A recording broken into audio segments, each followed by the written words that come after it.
Assalamualaikum warahmatullahi wabarakatuh. Perkenalkan, nama saya Dinda Syifa Alicia, mahasiswi dari PG PAUD 2020, kelas B.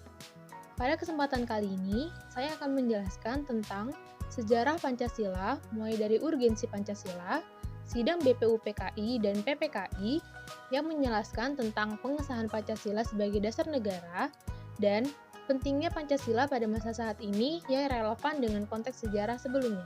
Pancasila sendiri dapat disebut juga sebagai perjanjian luhur yang harus dijadikan pedoman bagi bangsa, pemerintah, dan seluruh rakyat Indonesia untuk mempersatukan bangsa. Berdasarkan penelusuran sejarah, Pancasila lahir melalui proses pembentukan yang panjang.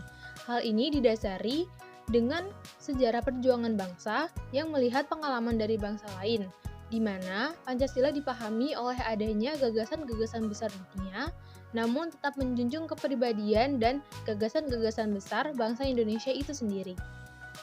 Selain itu, inti dari Pancasila adalah untuk kebaikan dan kesejahteraan rakyat Indonesia yang disertai dengan ridho dari Tuhan Yang Maha Esa.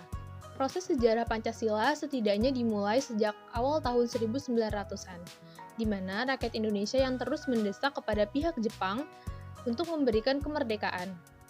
Sehingga, pada tanggal 29 April 1945, Jepang akhirnya memberikan janji berupa kemerdekaan tanpa syarat dalam Maklumat Gunseikan atau pembesar tertinggi sipil dari pemerintah militer Jepang di Jawa dan Madura. Dalam maklumat itu juga dilakukan pembentukan Badan Penyelidik Usaha-Usaha Persiapan Kemerdekaan Indonesia atau yang disingkat menjadi BPUPKI. Rumusan Pancasila dimulai pada masa persidangan pertama Badan Penyelidik Usaha-Usaha Persiapan Kemerdekaan Indonesia atau BPUPKI yang pada tanggal 29 Mei sampai dengan 1 Juni 1945. Ketua BPUPKI, Rajiman Wedyu Diningrat, mengusulkan pandangannya yang berupa gagasan yang sesuai dengan satuan-satuan sila Pancasila. Kemudian, pada tanggal 1 Juni 1945, Soekarno menawarkan 5 prinsip dasar negara yang diberi nama Pancasila lewat pidatonya. Pada masa ini, Soekarno memiliki peranan yang sangat penting karena ia dapat menyatukan berbagai pandangan yang ada serta menjadi orang pertama yang memasukkan konsep dasar negara ke dalam pengertian dasar falsafah atau pandangan komprehensif dunia. Rumusan atau isi dari kelima sila yang disampaikan oleh Soekarno adalah yang pertama, kebangsaan Indonesia, yang kedua, internasionalisme atau perikemanusiaan, yang ketiga, mufakat atau demokrasi, yang keempat, kesejahteraan sosial, dan yang kelima, ketuhanan yang berkebudayaan.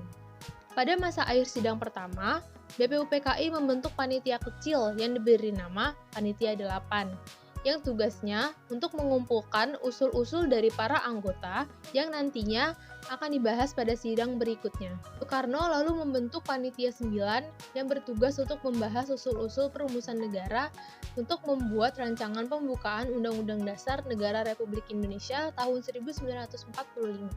Yang kemudian dari isi rumusan ini diubah pada bagian akhirnya oleh Panitia Persiapan Kemerdekaan Indonesia atau PPKI dan disahkan oleh PPKI pada tanggal 18 Agustus 1945 dalam bentuk akhir pembukaan Undang-Undang Dasar Negara Republik Indonesia tahun 1945. Dalam pembukaan Undang-Undang Dasar Negara Republik Indonesia 1945 memuat pula 5 dasar negara atau Pancasila yang mana memuat cita-cita kenegaraan dan cita-cita hukum. Di antaranya yang berisi 1. Ketuhanan yang Maha Esa, 2. Kemanusiaan yang adil dan beradab, 3. Persatuan Indonesia, 4. Kerakyatan yang dipimpin oleh hikmat kebijaksanaan dalam permusyawaratan perwakilan, dan yang kelima, keadilan sosial bagi seluruh rakyat Indonesia. Pancasila sebagai dasar negara dan ideologi bangsa Indonesia mempunyai nilai-nilai yang wajib diterapkan dalam kehidupan sehari-hari masyarakat Indonesia. Di dalam Pancasila mengandung nilai moral dan norma yang harus diterima dan dilaksanakan oleh seluruh warga negara karena hal tersebut yang menjadi landasan bagi kehidupan bersama di Indonesia. Kelima sila dalam Pancasila memanglah berbeda, tetapi semuanya saling melengkapi dan menjadikan Pancasila sebagai satu kesatuan yang utuh untuk jadi pedoman kehidupan bersama di Indonesia. Pancasila yang menjadi dasar negara Indonesia dibentuk oleh para pahlawan bangsa dengan melihat sejarah rakyat Indonesia di masa lalu yang menginginkan sebuah kebebasan dan persatuan.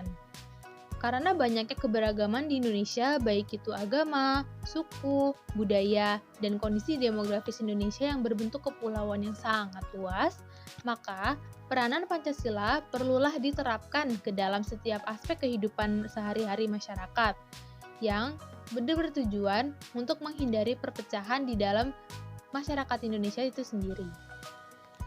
Sekian penyampaian materi dari saya, kurang lebihnya mohon maaf.